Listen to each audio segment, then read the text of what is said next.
నీ స్థాయి పెరగటం కోసం ఎదుటి వాళ్ళని తొక్కేయటం, ఎదుటి వాళ్ళపై నిందలు వేయటం తప్పు. నువ్వు చేసే తప్పులకు తప్పకుండా శిక్ష అనుభవించవలసి వస్తుంది.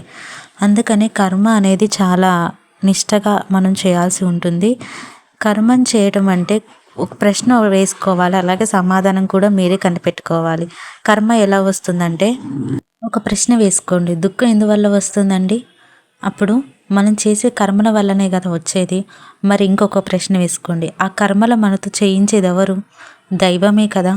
మరి మరి దైవమే కర్మలు చేయిస్తున్నప్పుడు మనకి దుఃఖం ఎందుకు వస్తుందండి? ఆ పనులు మనం చేస్తున్నాం అనుకోవడం చేత, అంటే మనం వదలాల్సింది కర్తవ్యాన్ని కానీ కర్మలను కాదని మన భగవాన్ మహర్షి కూడా బోధించాడు. భగవాన్ రమణ మహర్షి కూడా చెప్పారు కర్మల గురించి. ఈ కర్మ అనేది మనం ఎలా చేయాలి అంటే, ఆ భగవాన్ బోధ మనకు అమృత పలుకులు అనమాట. కర్మ అనేది మనమే ప్రశ్న వేసుకోవాలి, సమాధానం కూడా మనమే వెతుక్కోవాలి. మన చేతుల్లో ఏది ఉండదు, అది అన్నీ ఆ పైవాడి భగవాన్ చేతుల్లోనే ఉంటుంది. అంతా నడిపించేది ఆ భగవంతుడే.